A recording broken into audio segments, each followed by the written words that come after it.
up, guys? Welcome to another edition of Kinzels Classroom here on the Stock Car Spectacle. I'm Nick Kinzel. I'm Mike Gamble. And I'm Ian Jortson. So this is probably the last Kinzels Classroom of the season. It's really sad. I mean, Homestead's come and gone. We're in the off season again, so this is probably going to be the last one we're going to get. So last week first of all, I have a new outfit on the show. I've never worn this on the show before. This is my 2014 Motorcraft Ford pit crew shirt, back for when Trevor used to drive for the Wood Brothers. I remember my dad got it on me, and he got it for me. It used to be a dress on me. I'll send you the picture of me and Trevor because it literally looks like it's a dress on me, and now it fits me perfect because I'm kind of fat. But but no, cause it was cool though because I hounded Trevor down to take a picture with him, and he's like, really appreciate you wearing my gear, man, because I was wearing this hat with this shirt, so it's cool.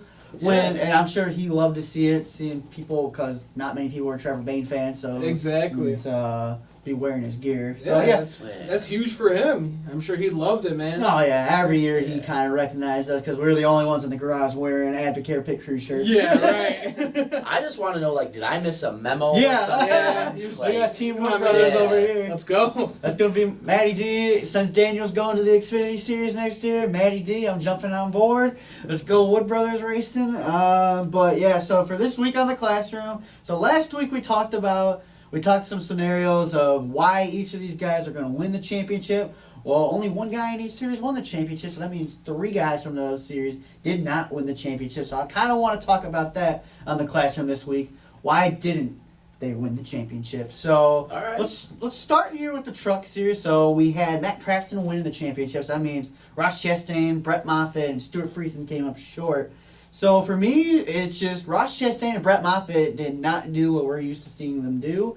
They weren't towards the Ross was towards the front of the field in the beginning of the race, and then when it counted the most, he was just riding. Him and Moffitt both were just they riding back. So for me, they didn't win the championship solely because they just didn't have their best performance. Yeah, I'd agree. Yeah. Especially when it comes to Brett Moffitt, it was kind of like you saw earlier in the playoffs with him. There just was no real resemblance of the guy that we saw driving that truck all year long. That looked absolutely dominant during the regular season at times. It was absolutely nuts. Nuts. He looked very mediocre. I thought Ross Chastain was going to come out. I thought Ross Chastain was going to put on a show. I thought Ross Chastain was going to be aggressive. I thought he was going to push the issue. He did none of that, Halfway through the race, Ross Chastain, Brett Moffitt, they fell off.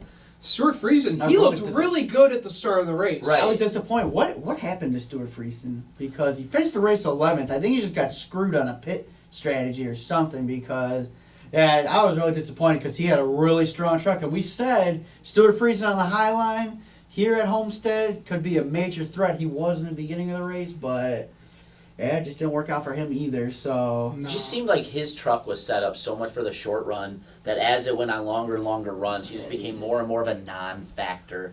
So that's one thing to me that was really just kind of disappointing to see because I thought he was going to have a little bit of noise for the championship and it never really happened. Yeah, no. What I got to say is that them boys are lucky Austin Hill wasn't in that field. He dominated, man. That was crazy. He led 56 laps and then go on to win his fourth race of the season.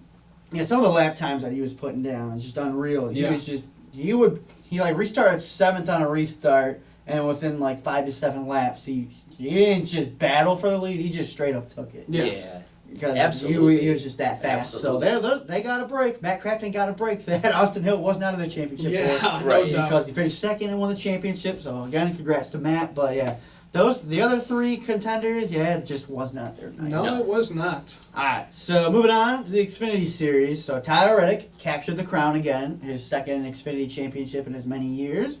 So that means Cole Custer, Christopher Bell, and Justin Allgaier, they came up short. I mean, Cole Custer went out swinging at least. Yeah. So for him, he didn't win this championship solely because Tyler Reddick was the fastest car. He just didn't have enough, I think, is what it was. If you look at what he did behind the wheel, did everything right. Took the lead at points, tried to run down Tyler Reddick from the lead. Yeah, at the end of the day, he just didn't have enough. And There's at the nothing end, more he could do. He was trying whatever he could. He was getting into the wall. Yeah, and then the last time he slapped the wall, he got it really badly, and that really kind of gave it up for him. But Hey, at least he went down swinging. And then Right. Christopher Bell, he had that whole pit road issue with, do I come down, do I not? They're telling me I should, now they're telling me I shouldn't. So he just didn't go into pit road, The thing about screwed up Christopher his Bell race. is he just didn't have a good car all weekend. No. Right.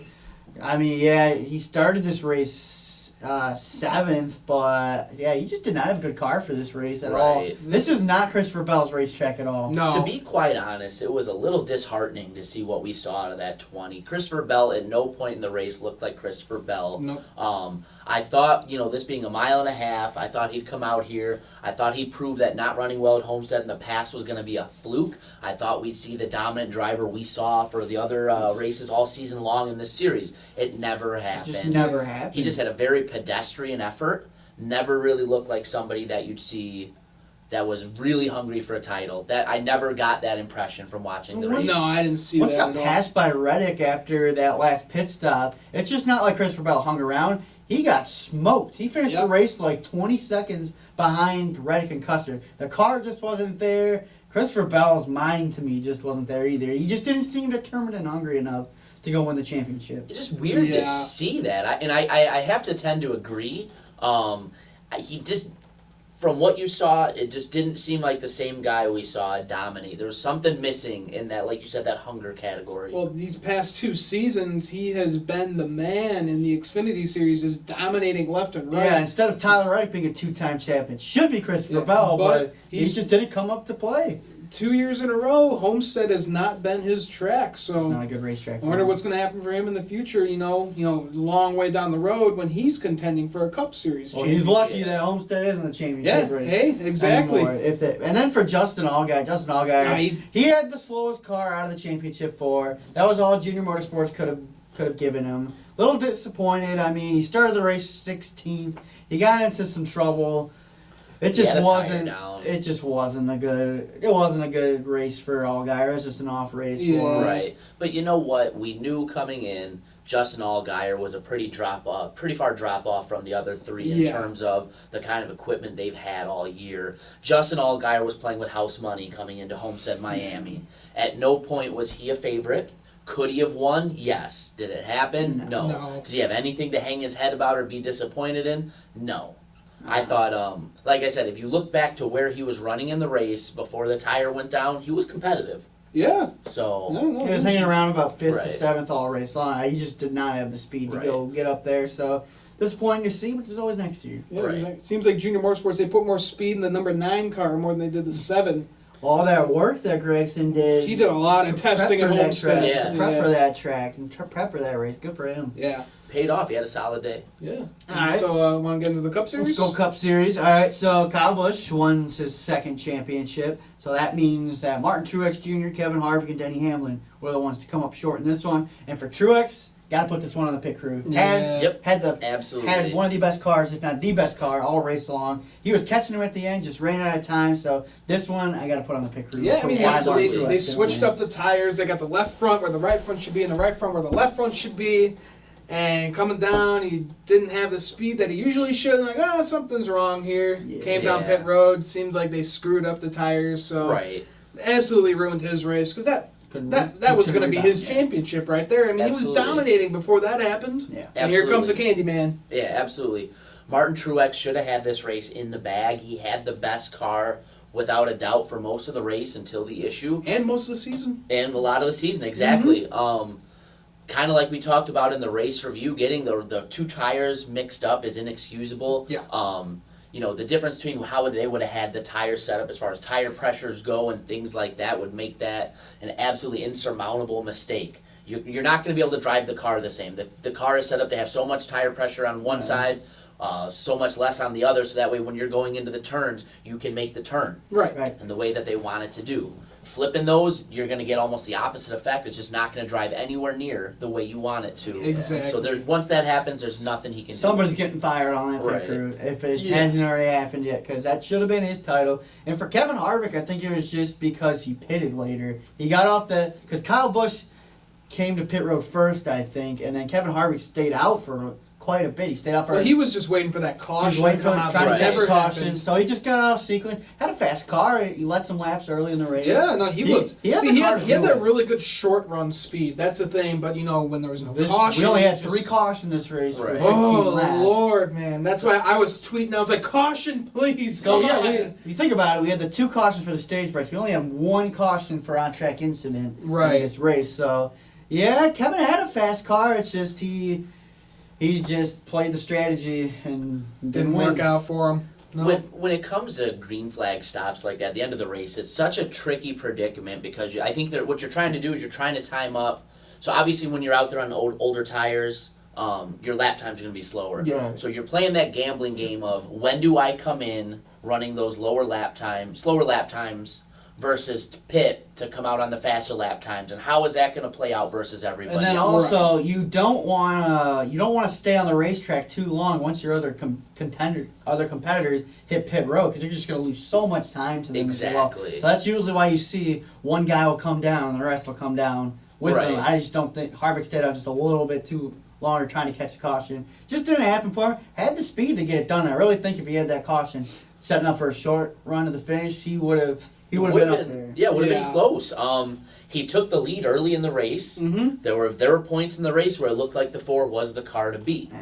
And he might even have been the car to beat. We'll Yeah, just you never got know it. now. Yeah. Exactly. And then for Denny Hamlin, he was quick in the beginning of the race.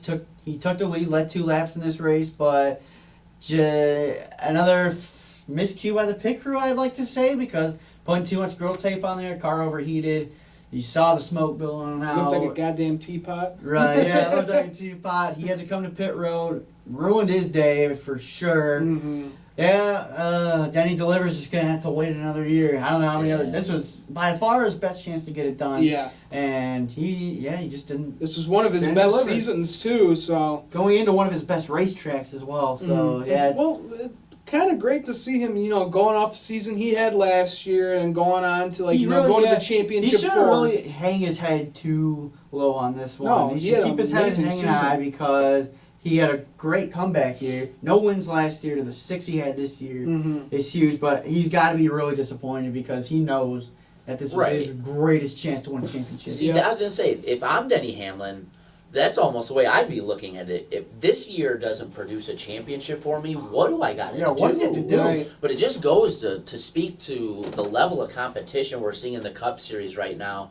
You have a guy like Denny Hamlin that's had the season that he has, and he's not hoisting a trophy. Neither is Martin finishes Truex. He finishes 4th out of the championship 4. So. Right. And just another real just head-scratching move here with the pit crew putting like such an exorbitant amount of grill tape on that race car. It was like a 3-foot thing it almost looked like. Obviously that's an exaggeration, No, you but need your pit crew to be on their freaking A game, especially for the championship race. right. Come Listen, we talk about it. NASCAR is a team sport at the end of the day. There's only one guy in the car, but there's a group of guys back at the shop that build the cars. There's a group that has to service the car during the race. You got a guy on top of the box that has to call a race and a spotter that has to maneuver you around the racetrack. Everybody has to be on point on Sundays, especially Championship Sunday. on. Right. On 2 teams who are both part of probably the best organization in NASCAR and Joe Gibbs Racing, they were off the mark this week. Yeah. There's no other way to put it. Yeah. It sucked to see. You know what? I'm going to give out one grade here, and I'm going to give it to my boy, Daniel Hemrick, for winning the Rookie of the Year. Yeah. We forgot to talk about that in our last segment, but yeah, Daniel Hemrick wins the Rookie of the Year. Finished 12th. Yeah, too, he had a good right? race. I was worried about his car because in practice he was like 30th and he was just slow. I was just like, come on, we're really going to end the season like this. Drove straight up through the field, started 25th, I think, in this race. Drove up through the field, did what he had to do. He got himself a Rookie of the Year, but I had some petty tweets to say about after that. It's just amazing to see that the Rookie of the Year and the dog equipment that he was in this year, because Richard Childress Racing didn't give a about him, is out of the ride next year, and he was Rookie of the Year. That's insane, man. That's absolutely insane. I hope he just hauls ass at Junior Motorsports next Oh, year. you know he will. Yeah. He's out for vengeance. he gets a part-time seat in the Cup Series. Take that car. Sorry, Pop. Guys, Nick's only a little bitter. Just a little bit. It's Just a little bit. I hate to see that the Rookie of the Year is out after one season, and it wasn't even his fault. I don't think we've seen anything like that. A Rookie of the Year, and then he's out of his ride, and he's After going back 1 to the year. Xfinity Series. Yeah. Right. I don't think it's ever happened. But listen, the good thing is the door is not closed for Daniel. Door's not Yeah. closed. We're gonna see Daniel Hemrick race in the Xfinity Series for Junior Motorsports. I wouldn't be surprised if he does get some part-time Cup experience next year as well. But now the ball's back in his court. He's in top equipment for the level he's going to be in. Got He's to got to win perform. a race. He's got to Yes. win a race. He has to. The Yeah, only way he's absolutely. coming back to the Cup Series, he's got to win some races next season, and I really think he's got the opportunity to do it. Oh, yeah. But yeah, just really bummed to see that your Rookie of the Year is out after one season, even though he had a really underperforming race car because his last name's not Dillon. I'll leave it with that. Yeah. I think that's a great way to end it. So yeah, this is the last Kinzels Classroom of the race season. We will be back next season. I really liked how we broke down the playoffs on this segment, and we're gonna get back to more of that. I look forward to getting back into more of that, creating some more creative ideas for this segment for next season. So thanks for watching, guys.